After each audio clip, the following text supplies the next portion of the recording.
What's good, ladies and gents? Welcome back to MKO Boxing, aka MKO Pugilism, where we talk all things boxing.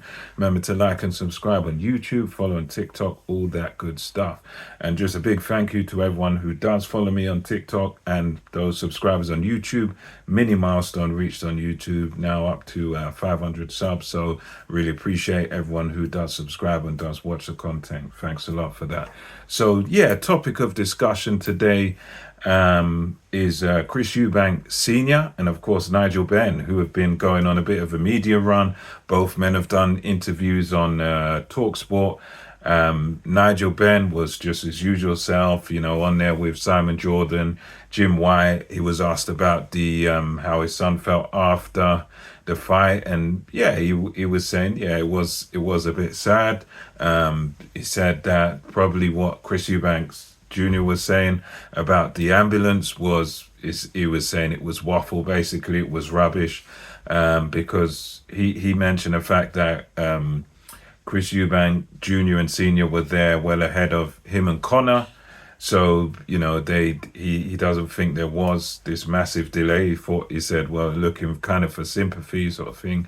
So, yeah, that was his thoughts on it. But, look, at the same time, I don't think that sort of means that Eubank Jr. wasn't delayed, because I'd say, as others have pointed out, that Eubank Jr. would have been there before the Benz, obviously, because the Benz done the post-fight press conference and stuff like that. So obviously the Eubank skipped that. He was dehydrated. He needed to be was hospitalized. So obviously he's not gonna sort of be there after them. He's gonna be there before him, sort of thing, because they do the conference. But yeah, with normal stuff from Ben and Chris Eubank Sr., as always, the character. And he with Senior, I always click on his interviews, because when he gets interviewed, it's always fun. I mean, it is still Marmite, like when he was a fighter. Some people love him, some people hate him. There's mixed reviews on him, but I'm one of the people that really like him. I love to hear his interviews, because they're always full of craziness. I mean, 1 minute is Rastafari, the next minute is Great Britain, we are Great Britain, we are the standard. And his interviews lately, he has said a lot of truths in them. Like he was saying along Simon Jordan, even as the interview started on TalkSport with him and Jordan and White, he started it with some poetry. I am the energy. I am the this. I am that. And he gave him like a whole spiel of about 2 minutes, and they interrupt. He said, no, I'm not finished. I'm not finished. And he's going through this poetry, and he does say a few things that I would disagree with, though, regarding what he's saying about the weights. I think he says the weights are wrong, and the rules have been broken, and the weights are wrong, and the board needs to stop this, and the public and the journalists need to stop this, and my son is at the wrong weight, and it's for money, and this, that, and the other, and it's wrong, and the rules have been broken. And I think, yeah, some of what he said, I mean, I think he would be more accurate if he said something to the effect of, both of these guys are fighting at the wrong weight. You could say that, because I suppose for Chris Eubank Jr., he should really be at super middleweight, because his body obviously is struggling to do it. He's at the end of his career, so he needs to just be at super middleweight, where he can make the weight comfortably, where he doesn't have to burn himself out or drain himself to bone dry like he was in the last fight to make this weight. So really and truly, yeah, you could say he's at kind of the wrong weight. He should be one weight up.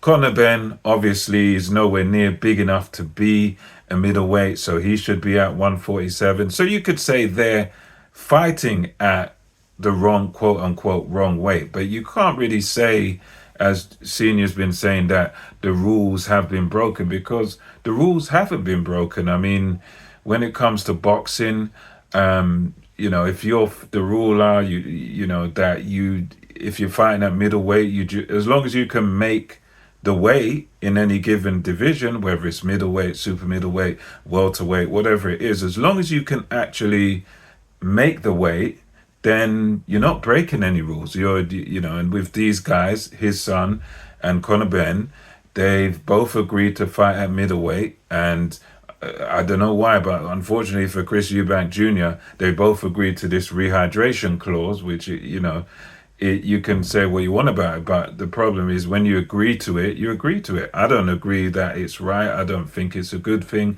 but his son's agreed to the rehydration clause. He's agreed to all the conditions.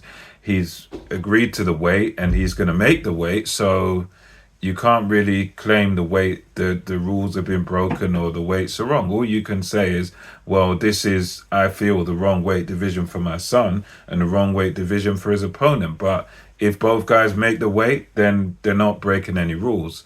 He went into like accusations also against the promoters and bringing up Barry Hearn and what Barry Hearn has done wrong and this, that, and the third. But I think, when you look at it, yeah, you can say promoters have been cutthroat and, you could argue they don't really care about the boxers. And I'd say, yeah, he does have a point there. But I'd also add to that when it comes to professional boxing, it is a business. It's not just a sport. It is a business. So therefore, you can't really expect promoters to deeply care about the fighters, because at the end of the day, the promoters, they're there for the money. They're there to promote. They're there to make the most money, for themselves and for their client, for the TV company. And at the end of the day, just like any other job, just like my job, I mean, yeah, I'm getting paid for my job, but I'm, my boss and the CEOs and all these people, they don't, you could say they care about me to some degree, but really and truly, the minute I'm not able to do my job, they get rid of me and get someone else in. And in boxing, it's even more cutthroat. You're only valuable to your promoter while you can throw punches and while you can still fight and while you can still win. That's what brings your value. But there's nothing else to it. It's just pure business. So yeah, you can say things about the promoters, but at the end of the day, the promoters are just doing their jobs. It's not their job to care about the fighter. Their job is just to care really about the money. And then it's your job as the father and, the family, the team around the fighter, that it's their job to care more than the promoter. The promoters, as I say, just for money. It's more the management side for the boxer, the management, the trainer, the family, the friend. Those are the people that are to kind of care for the fighter, not necessarily the promoter. At least that's just in my view. So I think some of the things he says are a bit iffy, but then some of the things he says are true. I think when he talks about wrong weights, again, I would have to disagree, because in boxing, as I said earlier, it's about whether you can make the weight. I mean, look at a recent example. You can look at Manny Pacquiao, went through all these weight divisions, 8 weight divisions. De La Hoya, 5 or 6, 6 weights. Mayweather, 5 weights or so. And it's like, as long as they can make the weight, they're not breaking any rules and they're being successful. Mayweather undefeated in what he did. You look at even more recent example in Terence Bud Crawford. I thought going in against Canelo, you're not going to beat Canelo because you're 147. You've only had one fight at 154. Didn't look great at 154. Still got the win.